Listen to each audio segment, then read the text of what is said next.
I say either. Here's a good one. What is the English word for this sound?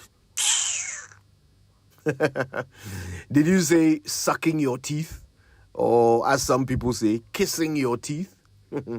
Well, that might be an accurate description of what I did, but there is an actual word for it. Stoops. S-T-E-U-P-S. Stoops. That's right. This is the verb used to describe the sucking sound made by many Africans and West Indians to express annoyance, irritation, frustration, or disgust. Let's use it in a sentence. After listening to Samuel Imbura chewing loudly on his willy for 5 minutes yesterday, I rolled my eyes and let out a loud stoops in protest. Yep, that's how to say it right. And yes, only Imbura can chew willy like it's popcorn.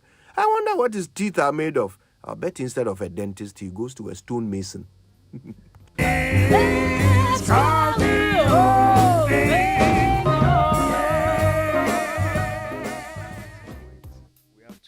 Instruct lawyers to begin to take action against Kojo Yankson? Well, since he's not here today, I'd wait for him to come. Okay. Then we can tell him that the lawyers will take action against him. Exactly. And so, good morning to you, Joseph Ackah-Blay. Hope you're fine this morning. I'm doing well, Winston. Great. So let's get into the news review brought to us by First Atlantic Bank. Refreshingly different. And let's start off with the Daily Guide. What's in there, Joseph? The front page of the Daily Guide says Supreme Court boots out Boga MP from Parliament. Well, you were in court. Tell us a bit about that. I mean, I heard you on the news, midday news yesterday, explaining everything that happened. I mean, very interesting. So the matter just has to do with the bit about whether he had renounced his citizenship of Canada at the time he filed his nomination form. That is the issue that was taken to the Supreme Court, asking the court that upon a true and proper interpretation of Article 94(2)(a) of the Constitution, it meant that he was not qualified to contest the polls. And that provision simply says that you are not qualified to be a member of Parliament if you owe allegiance to any other country other than Ghana. So that is the matter that was taken to the Supreme Court. And yesterday the court said that yes, he was unqualified to contest because at the time he filed his nomination form, he had not renounced his citizenship, and that the Electoral Commission acted unconstitutionally in allowing him to contest without seeing proof of renunciation of that citizenship, and proceeded to say that his swearing in as a member of Parliament, the election as well before the swearing in, all null and void and of no effect, and issued a directive to Parliament to proceed to expunge James Jesse-Kweson's name from its records as a member of Parliament. And so that is it so far. We saw a statement from the minority. And the minority saying that they were going to study the decision. James Jesse-Kweson interestingly issued a statement where he said that he's turning the leaf on this legal battle and leaving it up to the higher court of conscience, in his own words. And so that is being interpreted by many to mean that this is the end of the road for him personally by way of litigating this matter any further. But I mean, the other angle that people are also talking about is what happens when the speaker decides to declare the seat vacant and the EC proceeds to announce a date for the by-election. The NDC holds the view that he will be eligible to contest because this time around he has that renunciation certificate. Yes, I'm sure this may have come up in court. The fact that, what does the Constitution seek to prevent? Somebody holding dual citizenship from becoming a member of Parliament. At the time he became a member of Parliament, was he a dual citizen? I mean, that's the question you're asking, but the other angle of it is that people will make the point that this decision is consistent with the Zaneto case. If you recall the Zaneto one, she was attempting to contest the NDC primaries. She was disqualified because they said that the other requirement of 94 having to do with being a registered voter, they said she had not met that requirement. The Supreme Court said that comes in when the nomination by the Electoral Commission, because at that time it was the party that was doing the primaries. They were not doing the nomination yet. And so in that particular instance, the Supreme Court said that no, there's nothing wrong at this stage. It's when you file the nomination form that issue will be dealt with. So there are those who are looking at it to say that the Supreme Court has already said that the first part of it, the 94, that one comes in when you are filing the nomination form. So at what point do we stop checking? There has to be a nomination period, because obviously it will mean that up until December 7, maybe December 6, we should be also checking whether the person is a dual citizen or not. That's the argument that people will make. I mean, so those are the two sides of the debate. And the other side, the Professor Kwekwa Asaris, who hold the view that, look, the constitution uses the word allegiance, that you shouldn't owe allegiance to any other country. They make the point that when the 1992 constitution took off, dual citizenship was not recognized. It was later on that the constitution was amended to allow Ghanaians to be dual citizens. So the argument is that the 94 provision that talked about allegiance was already in the constitution. Then the front part said you cannot be a dual citizen. So their question is, but the front part also, I mean, eventually when it was amended, it said if you hold dual citizenship, you cannot be for certain positions, including a member of parliament. Yes. So the argument they make is that the other leg of it, the member of parliament still stayed at the 94. The initial part just provided certain positions. It didn't include the MP because the MP was already at the 94 side. So the argument they make is that the constitution could not have been referring to allegiance being citizenship. I mean, but all those matters in one form or the other were urged on the court, and the court seems to have taken the view that they are looking at allegiance as being that of citizenship, even though that was not directly an issue that the court was invited or asked to speak on. But this is the decision that we have now from the highest court of the land. Until that is set aside, that is the position of the law as we have it now. Right, so let's continue and let's look at other stories. Yes, other interesting story from the court. Nyantechi unmasked Anas in court, and so you know that Kwesi Nyantechi, the former GFA president, is being prosecuted following the number 12 documentary. The AG made an application yesterday for him to testify in camera.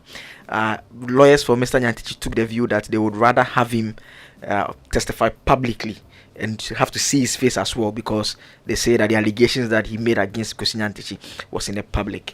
And the court arrived at a compromise. It says Anas will come to court in the beaded mask that we all see him in, but you have to go into chambers and have Kwesi Nyantechi and his lawyers inspect his face to be sure that this is you, Winston Amoah. Then you wear the mask and come out and testify in public. But every time you have to go into the witness box, we have to do that inspection inside before we bring you out. And so tough time for Anas, as some may say, but that is the decision from the court. Okay, let's see how it goes. Other stories: ADB agricultural sector loans hit over 1 billion cedis. Students more dynamic. Mampohene Lord's government and IMF board approves $3 billion bailout. I'm sure you have more on this later on the Super Morning Show. Exactly. I mean, we'll get into the details of it, because now we have Ghana's program, all the things that we say we will do under the period, and so we'll be discussing these things, and we'll be finding out what these programs and policies would mean for all of us as a country, and even as businesses and as individuals. Now, the daily graphic for this morning says Asantehene launches 2023 Green Ghana Day, and Latif Abubakar, Spanish Embassy Premier, Life is a Dream on the 27th of May 2023. Jachi Kwesin, no more MP, Supreme Court orders Asin North seat vacant. That's how the daily graphic captures it. And High Court unveils Anas for Nyantechi, investigative journalist, to testify in open court. Now, the big one here says IMF approves Ghana's bailout. It talks about how after 10 months of discussion and negotiations, Ghana has finally received approval from the Executive Board of the International Monetary Fund for a 3-year budget support program aimed at restoring macroeconomic stability and debt sustainability. And we're told that once the approval was given, Joseph, the IMF immediately released some $600 million to the country. We're told that by Friday, that's tomorrow or Monday, it will hit our account, and you can see how the markets are reacting to it already. Yesterday when I checked, for instance, dollar was selling at 11.4, 11.5, and it was being bought at 10 cedis. Oh, yes. So, but then people were still changing. People were still, selling their dollars. They're just going into the Forest Bureau, hand it over. But the banks had a favorable rate, actually. The banks were still doing 11.6. I see. That's interesting. Yeah, but at the Forest Bureau, they were doing, 10 and 11.4, 11.5. I mean, I'm sure by today we'll get to 9. 9 point something, it will get to 10 and 9 point something. By tomorrow, it will come down. But of course, after some time, we'll see. These ones will happen for now. But I was reading from the documents from the IMF, and I realized that in terms of what we are getting and the balance of payment, the difference, it's not anywhere close at all. As in, the gap is quite huge. It doesn't fill up everything necessarily. Again, the IMF has a number of measures that they've identified that they think that we should implement going forward. Tax measures, actually. They are looking at dealing with the port exemptions. They said progressively increasing income tax, among others, being part of the measures. They said we have to show up domestic. But you see, that's because if you read the document, and later on in the show when we discuss, we'll get into the details. If you read the document, the IMF actually says that the government opted for a revenue. Our fiscal strategy was to increase revenue. Okay, yes. While we'll be checking our expenditure, but we also wanted to increase, revenue to GDP ratio. And so, if you want to do that, there are, other ways of going about it. If you ensure compliance, you may hit it. You could also say, then let me increase taxes and let me look at, areas that they actually pay and impose more taxes on them. And you've seen what has been happening. You've seen, the growth and sustainability, act that has been passed. You've seen the, excise duty. You've seen all of these things. And going forward, we may see one or two coming up again. But let's listen to the Finance Minister, Ken Ofori-Atta. He's been speaking in Washington following the approval. Our bilateral and development partners, all our investors, and the IMF for their commitment and the sacrifices that have made it possible for us to achieve an IMF program in record time. It has not been an easy 10-month journey, but by the abundant grace of God and of sheer grit and determination to place Ghana firmly back onto strong economic footing, the impossible has been made possible, and we thank God for that. Ghana's IMF board approval is far from a magic solution wand. What is, however, is the crucial first step on the necessary journey of strong reforms, inclusive growth, and relentless pursuit of a growth agenda geared towards returning Ghana's economy to a place of strength, prosperity, and resilience. I take this opportunity to call on all Ghanaians, investors, bilateral development partners to take up the cause of Ghana and support the government in the implementation of the PCPEC-backed IMF ECF program. Well, so that's Ken Ofori-Atta, all the way from Washington. He's been commenting on it. But, this afternoon on State of Play, 2:30, only on Facebook and Twitter Spaces. So, see, this is the topic. The IMF cash has landed. Why Ken Ofori-Atta cannot afford another Kinky party this time around. Oh, that's interesting. The IMF cash has landed. Yeah. And why Ken Ofori-Atta cannot afford another Kinky party this time around. You remember the famous Kinky party? Yeah, I remember when we exited the program. We did a Kinky party for successful IMF program, Eurobond, and foreign exchange. It was a hat trick of victory. I remember. Yeah, so that's what we did at the time. And people are over the last 24 hours are pulling up tweets of government officials and how they had spoken against the IMF program in times past.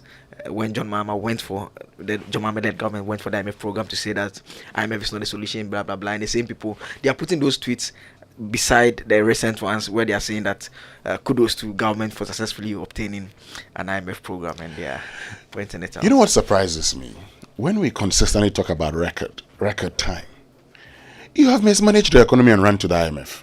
We can play all the ostrich we want, or all the politics we want. That, this was as a result of, COVID-19 and as a result of, Russia, Ukraine.